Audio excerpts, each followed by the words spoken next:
हम बात करेंगे भारत में आर्यों के आगमन। तो आज का जो हमारा ये टॉपिक है, ये बेसिकली हमारा जो भारतीय इतिहास में हम वैदिक काल और उत्तर वैदिक काल पढ़ते हैं और उनमें हम जो आर्यों की बात करते हैं उसी के विषय में एक छोटा सा टॉपिक है। और देखेंगे कि जो ये आर्य लोग हैं ये कहाँ से भारत में आए और किस प्रकार से आए और कितनी इनकी अन्य शाखाएँ थी, तो ये लोग कौन थे। तो इसको हम यहाँ पे इस मानचित्र के माध्यम से समझेंगे और थोड़ा इसमें हम कुछ पुरातात्विक और इसके अलावा साहित्यिक चीज़ों की भी यहाँ पे बात करेंगे। तो सबसे पहले हम यहाँ पे बात करते हैं, जो ये मानचित्र हमें दिखाई दे रहा है यहाँ पे, तो इसमें हम देख रहे हैं यहाँ पे हिंद यूरोपियन, यानी हिंद यूरोपियन जो ये शब्द है, यूरोप और जो हमारा हिंदुस्तान है, इसके अलावा इन सब चीज़ों को मिलाकर ही ये शब्द का यहाँ पे प्रयोग किया गया है। तो जो ये मध्य एशिया वाला भाग है, यहाँ पे क्या होता है, इस मध्य एशिया वाले जगह में से ही भारतीय जो आर्य हैं इनकी एक शाखा होती है, उसका नाम होता है पूर्वी शाखा। तो ये पूर्वी शाखा यहाँ से होते हुए हमारे भारत में प्रवेश करती है। और ये घटना कब होती है, ये लगभग 1500 ईस्वी 1500 ईस्वी पूर्व। तो जो 1500 ईस्वी पूर्व ये लोगों की जो ये भारत में आगमन होता है आर्य लोगों का, और इनकी कोई अन्य जो शाखाएं थी, तो यहाँ से एक शाखा इनकी यहाँ चली जाती है यूरोप में, और दूसरी शाखा यहीं से अगले इधर चली जाती है, और एक शाखा इधर ये हित्ती की ओर चली जाती है, और एक शाखा यहाँ बेबीलोन की ओर चली जाती है।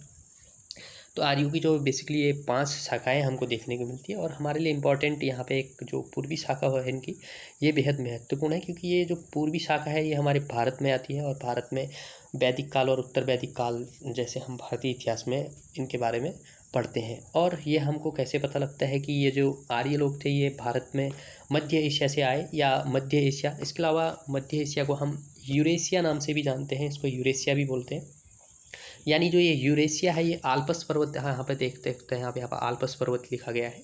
और ये आल्प्स पर्वत जो है ये यहाँ पे जर्मनी हो गया, इसके अलावा फ्रांस हो गया, इसके अलावा इटली हो गया, और कई अन्य देश यहाँ पे हैं, इनके सीमा से लगते हुए ये आल्प्स पर्वत है।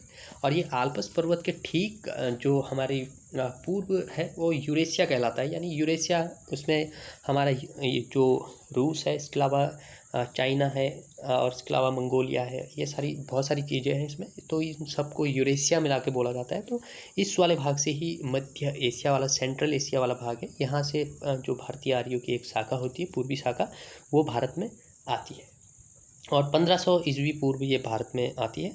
लेकिन यहाँ पे हम ये कैसे कहें कि ये लोग मध्य एशिया से ही भारत में आए थे, या पूर्वी शाखा जो थी ये भारत में आई थी, ये कैसे पता लगता है। अगर हम इसकी बात करें तो कुछ प्रमाण हमको यहाँ पे देखने को मिलते हैं। उस प्रमाणों में हम कुछ साहित्यिक स्रोतों की बात करते हैं और कुछ पुरातात्विक स्रोतों की बात करते हैं। जो इतिहास को जानने के कुछ महत्वपूर्ण चीज़ें हैं उसमें होती हैं कुछ साहित्यिक चीज़ें होती हैं। जैसे कि हम इसमें साहित्यिक चीज़ों की बात करें तो इसमें हम लिख सकते हैं, सबसे पहले अगर हम बात करें तो साहित्यिक स्रोत। साहित्यिक स्रोत, तो साहित्यिक स्रोत के अंतर्गत अगर हम भारतीय आर्यों की बात करें तो इसमें हम दो चीज़ें देखते हैं। तो सबसे पहले हम इसमें कुछ ईरानी, जो हम ये ईरान के रास्ते यहाँ पर जो भारत आते हैं आर्य से, तो ईरानी शाखा इनकी जो थी ये भारत में आती है। तो ईरान और सीरिया, इसके अलावा यहाँ पे हमारा इराक, तो इराक हो गया, सीरिया हो गया, ईरान हो गया, तो इन जगहों से कुछ हमें साहित्यिक स्रोत मिलते हैं और साहित्यिक चीज़ें मिलती हैं, जिनसे हम अपने भारत के जो साहित्यिक स्रोत हैं आर्यों को जानने के, जैसे यहाँ पर हम भारत के आर्यों के बारे में भारत में कैसे पता चलता है, तो उसमें वेद जो हमारे मुख्य रूप से वेदों में, जैसे कि ऋग्वेद है, ऋग्वेद हो गया, अथर्ववेद हो गया, ये सारी चीज़ें हैं। इसके अलावा इनके उपवेद भी हैं, इनके अलावा उपनिषद, पुराण, कई सारी चीज़ें हैं। तो इन चीज़ों से ही हमें आर्यों के बारे में पता चलता है कि आर्य लोग भी थे, और ये लोगों ने यहाँ पे वैदिक काल, इसके अलावा उत्तर वैदिक काल, ये सारी यहाँ पे सभ्यता का जन्म होता है। तो इस चीज़ का हमें ऐसे पता चलता है। तो जो यूरोप में हम अगर पुरातात्विक चीज़ की बात करें तो यूरोप में हमें वहाँ का कुछ पुरातात्विक चीज़ों में हमें कुछ चीज़ें मिलती हैं जो हमारा लगभग सेम चीज़ें उसमें हमको देखने को मिलती हैं। जैसे कि भारत में आर्यों के लिए मुख्य रूप से ऋग्वेद में वर्णित हमें मिलता है, यहाँ पे कुछ नाम मिलते हैं, जैसे अग्नि मिलता है, अग्नि देवता को माना जाता है, अग्नि देवता। इसके अलावा इंद्र, इसके अलावा मित्र, इसके अलावा हमें वरुण, ये सारी चीज़ें हमें ऋग्वेद में दिखने को मिलती हैं। इन नामों की हमें क्या मिलती है, तो यहाँ पे भारतीय जो हमारा ऋग्वेद है, ये काफ़ी प्राचीनतम वेद है। तो इस वेद में हमें इन चीज़ों का नाम देखने को मिलता है। लेकिन ठीक इसी प्रकार से अगर हम एक पुरातात्विक साक्ष्य के आधार पर अगर हम देखें तो कुछ हमें अभिलेखों की जानकारी मिलती है, जो हमें कहाँ से मिलते हैं। इराक हो गया, और इसके अलावा सीरिया हो गया, इसके अलावा कहाँ ये जो हमारा हित्ती वाला एरिया है, यानी हित्ती एक अभी हमने हित्ती के बारे में बात करी, यहाँ पर देख सकते हैं 1500 BC, यानी 1500 ईसा पूर्व ये हित्ती जो सभ्यता यहाँ पे देखने को मिल रही है हमें। तो यहाँ पे एक अभिलेख मिलता है, उस अभिलेख का नाम है बोगाजकई अभिलेख, यानी 1400 ईसा पूर्व, 1400 ईसा पूर्व का एक अभिलेख हमको यहाँ पे देखने को मिलता है। और उस अभिलेख का नाम है बोगाजकोई अभिलेख। इसका नाम है बोगाजकोई अभिलेख। तो ये बोगाजकोई अभिलेख जो हमें यहाँ पे 1400 ईसा पूर्व यहाँ पे देखने को मिलता है। तो यहाँ पे हमें इसमें बेसिकली दो चीज़ें यहाँ पे देखने को मिलती है। एक जो हित्ती साम्राज्य है, वहाँ के एक राजा है, उनका नाम है सुविलिमा इनका नाम है। और एक दूसरे राजा है मितनी के, और मितनी का राजा का जो नाम है, उनका नाम है मतियु अजा। यानी जो हमें यहाँ पे राजाओं के नाम देखने को मिलते हैं, इसमें हम दो राजाओं के नाम देखते हैं इस हित्ती का से जो हमें बोगाजकोई अभिलेख मिला है। तो इस अभिलेख में हमको क्या मिलता है, ये मान लो हमारा बोगाजकोई अभिलेख है, इसमें हमें दो राजाओं का नाम मिलता है। सबसे पहले इसमें हमें जो हित्ती के राजा हैं, हित्ती के इसको हम एच से डिफाइन कर लेते हैं यहाँ पे, यानी जो हित्ती के राजा हैं उनका नाम है सुविलिमा।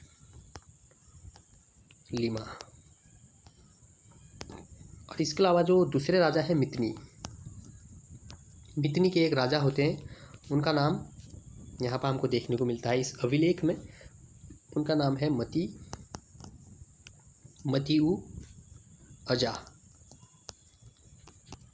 तो ये दो नाम हमें इस अभिलेख में देखने को मिलते हैं, बोगाजकोई अभिलेख में। ये बोगाजकोई अभिलेख जो है ये 1400 ईसा पूर्व हमको मिलता है, कहाँ से, हित्ती से। तो हित्ती ये जो अभिलेख है इसमें हमें इन राजाओं के नाम मिलते हैं, और इन राजाओं के मध्य एक संधि के रूप में हमारे जो कुछ वैदिक देवता हैं, जो हमारे ऋग्वेद में इससे पहले मैंने बात करी थी, पुरातात्विक साक्ष्य में जो नाम लिए थे मैंने, जैसे कि इंद्र हो गया, अग्नि, मित्र और वरुण, इन देवताओं के नाम लिए थे जो हमारे ऋग्वेद में उल्लेखित हैं। इनका कई बार ऋग्वेद में उल्लेख मिलता है हमारे भारतीय ऋग्वेद। तो यही नाम हमें ठीक इसी प्रकार के नाम इस बोगाजकोई अभिलेख में इन दो राजाओं के मध्य जो संधि हुई थी उसमें भी देखने को मिलते हैं। इसमें भी हमें इंद्र हो गया, इसके अलावा वरुण हो गया, इसके अलावा मित्र, इसके अलावा नासत्य, यानी ये नाम हमें यहाँ पे इन नामों का उल्लेख हमको कहाँ पे मिलता है, इस बोगाजकोई अभिलेख के अंतर्गत इन नामों का हमें उल्लेख मिलता है। तो इन नामों का उल्लेख मिलने से हमें ये पता चलता है कि जो ये इंद्र, वरुण, मित्र, नासत्य, और इसके अलावा हमारे भारतीय ऋग्वेद में जो नाम मिलते हैं अग्नि, इंद्र, मित्र, वरुण, तो सेम देवी देवताओं के नाम हमें वहाँ भी मिलते हैं और यहाँ भी मिलते हैं। तो इससे ये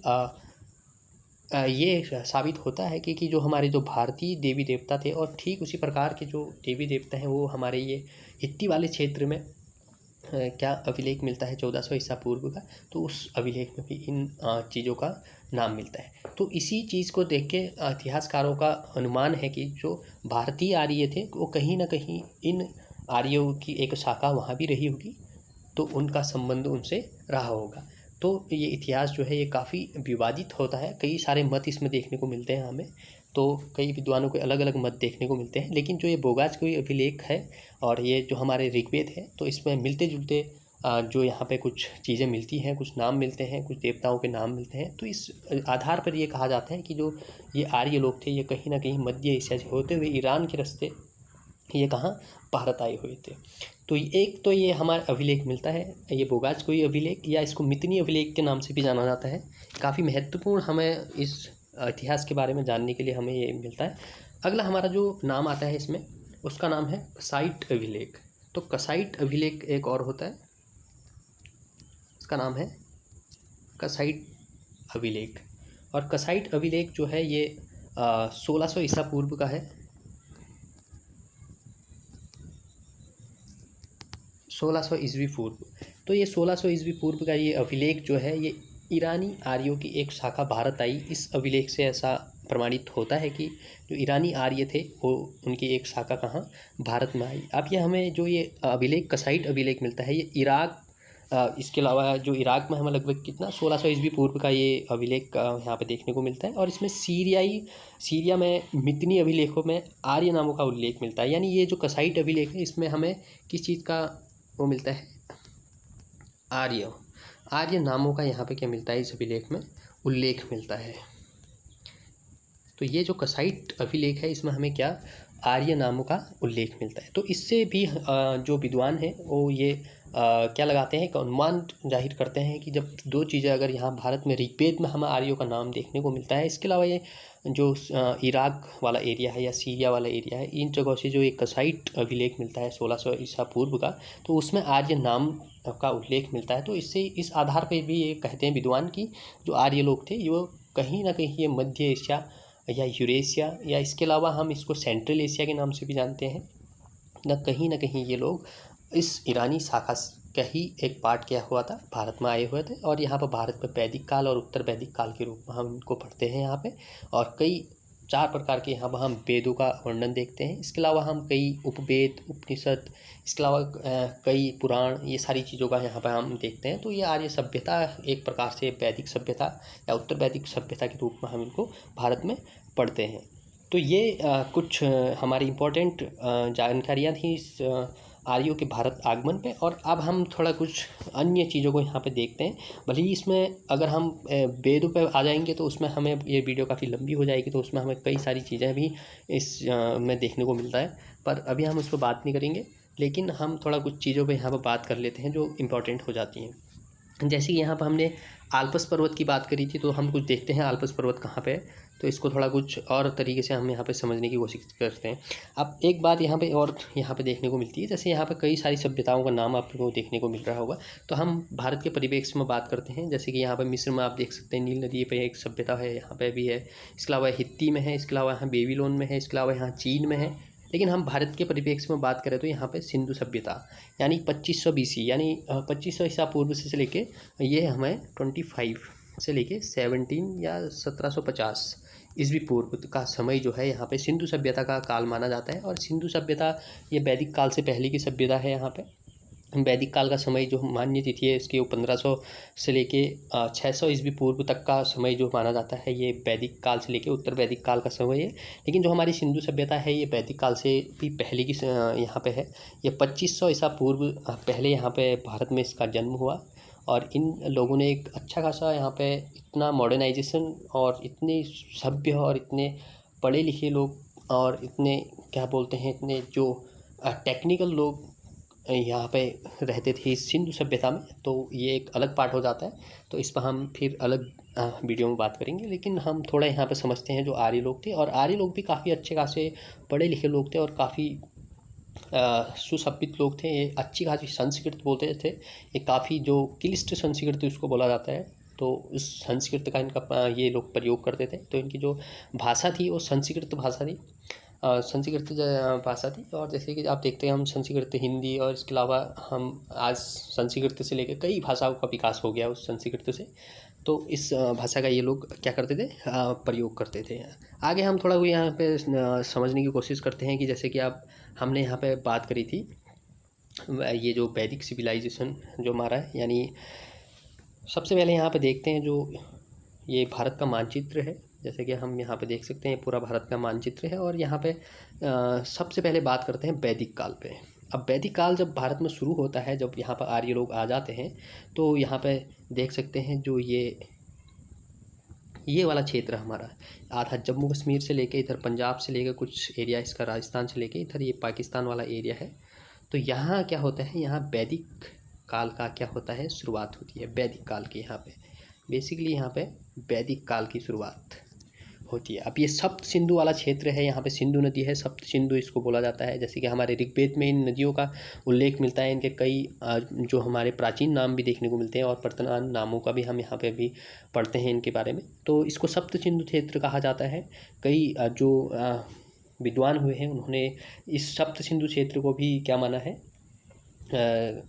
आर्यों का क्या माना है, मूल निवास माना है। जैसे कि इसमें एक डॉक्टर अविनाश चंद्र हैं वो मानते हैं जो सप्त सैंधव क्षेत्र है यही आर्यों का क्या था, मूल निवास स्थान था, वो ऐसा भी कहते हैं। लेकिन कई मत हमको देखने को मिलते हैं इस आर्यों के बारे में। लेकिन जो मूलतः हम देखते हैं उसमें मैक्स मूलर को भी देखते हैं और अन्य विद्वानों को भी देखते हैं।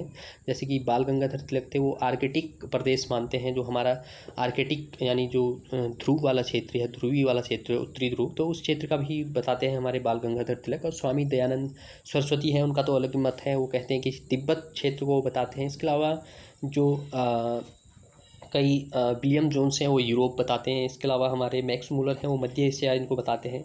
अब और इसके अलावा कई अन्य विद्वान भी हुए हैं। लेकिन जो मान्य तिथि है अगर वैदिक काल की, तो वो 1500 से लेके 1000 ईसा पूर्व, ये वैदिक काल की बात होती है। 1000 ईस्वी पूर्व का जो समय है ये वैदिक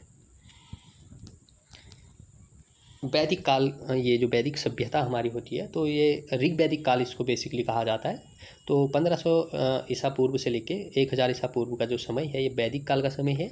और आप वो देख सकते हैं यहाँ पर जो भारत में ये वैदिक या ऋग वैदिक काल का जो समय है वो कहाँ पे था। तो ये हमारे जम्मू कश्मीर से लेके और इधर पाकिस्तान वाला ये जो एरिया है ये सप्त सैंधव क्षेत्र है। तो यहाँ पे हमें क्या देखने को मिलता है, ऋग वैदिक काल का जो उस टाइम पे जो सभ्यता या आर्य लोगों का यहाँ पे एक प्रकार से निवास स्थान था, तो यहाँ पे हमको देखने को मिलता है। तो ये जो वाला क्षेत्र जो है इसमें हो गया काम्बोज हो गया, गांधार हो गया, इसके अलावा तक्षशिला हो गया, और इसके अलावा ये सप्त सैंधव क्षेत्र इसको बोला जाता है। जैसे कि इसमें झेलम है, ये यहाँ पे देख सकते हैं, यहाँ पे झेलम हो गई, चिनाब हो गई, रावी हो गई, सतलज हो गई, तो इन सब को मिला के यहाँ पे से इंडस यानी ये सिंधु नदी आ रही है। तो ये सप्त सिंधु क्षेत्र इसको इसीलिए कहा जाता है। तो इस वाले क्षेत्र में ही क्या होता है, ऋग वैदिक काल का जो होता है यहाँ पे समय माना जाता है। तो इसके अलावा हमारा जो उत्तर वैदिक काल आता है, तो उत्तर वैदिक काल में ये किस प्रकार से इनका आगे भारत में जो आगमन होता है तो किस प्रकार से होता है। तो उत्तर वैदिक काल का जो समय होता है वो क्षेत्र, ये वाला क्षेत्र हम देखने को मिलता है, जो ये वाला एरिया है। उत्तर वैदिक काल में इतना सिविलाइजेशन यहाँ माना जाता है इनका। इसमें हम ये गंगा यमुना वाला दोआब है, क्योंकि यहाँ पे उपजाऊ क्षेत्र है, तो ये आगे बढ़ गए और यहाँ पे रहना इन्होंने शुरू कर दिया। तो ये जो उत्तर वैदिक काल है, तो यहाँ पे हमें ये सारी चीज़ें देखने को मिलती है। तो ये तो हमारी कुछ महत्वपूर्ण जानकारियाँ थी जो हमें मानचित्र के माध्यम से समझनी थी। आगे हम थोड़ा यहाँ पे बात कर लेते हैं, जो हमने बात करी थी कि जो आल्प्स वाला एरिया मैंने बात करी थी, तो थोड़ा उसको भी समझ लेते हैं। तो ये यूरोप का मैप है, आप देख सकते हैं यहाँ पे, ये हमारा यूरोप का मैप है। और यूरोप में भी आप देख सकते हैं यहाँ पे आल्प्स, ये वाला एरिया जो है यहाँ पर आल्प्स पर्वत श्रेणियाँ हैं। और ये आल्प्स पर्वत श्रेणियाँ जो है यहाँ पे, ये नीचे से इटली वाला एरिया है, और इधर से हमारा ये फ्रांस हो गया, इधर जर्मनी हो गया, इधर स्विट्ज़रलैंड हो गया। इसके अलावा यहाँ पे कई सारे देश हैं।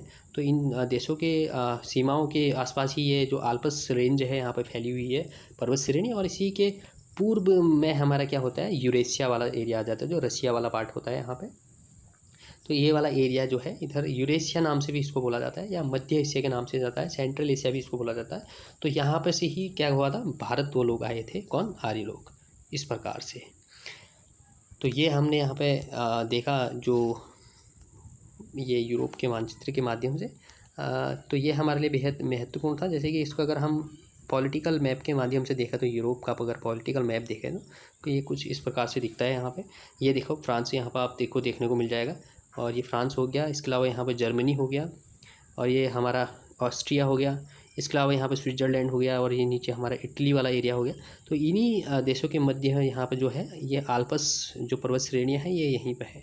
और इसी के आल्प्स के पूर्वी वाला क्षेत्र है, इसको सेंट्रल एशिया या मध्य एशिया, या इसके अलावा यूरेशिया के नाम से भी जाना जाता है, ये वाला एरिया पूरा। तो ये वाला जो एरिया है इसको यूरेशिया, और यहाँ पे सेंट्रल एशिया मध्य एशिया के नाम से भी जाना जाता है। तो यहीं से क्या होता है, आर्यों की एक शाखा भारत में आती है। और भारत कहाँ पे है, हमारा जो भारत देश है वो इधर यहाँ नीचे, यहाँ पे तो यहाँ पे साफ दिखाई नहीं दे रहा है। तो भारत आते हैं ये लोग कहाँ से, मध्य एशिया से होते हुए कुछ इस प्रकार से यहाँ पे ये भारत पहुँचते हैं। तो एक शाखा इनकी यहाँ भारत पहुँचती है आर्य लोगों की। तो ये कुछ महत्वपूर्ण चीज़ें थी जो आर्यों के बारे में हमने समझी। आज आगे हम डिटेलिंग वीडियो में ऋग्वैदिक काल पर बात करेंगे, वेदों के बारे में बात करेंगे, क्या क्या सारी चीज़ें हैं उसमें, और उनको हम समझेंगे। तो आज के लिए इतना ही। Thank you so much for watching this video. अगर आपको ये वीडियो अच्छा लगता है, या इसके अलावा इस पर आपकी कोई प्रतिक्रिया हो, तो आप वो भी हमें बता सकते हैं, या इससे संबंधित कोई प्रश्न हो आपका वो भी आप पूछ सकते हैं। तो नेक्स्ट पार्ट में हम मिलेंगे इसके। Thank you so much.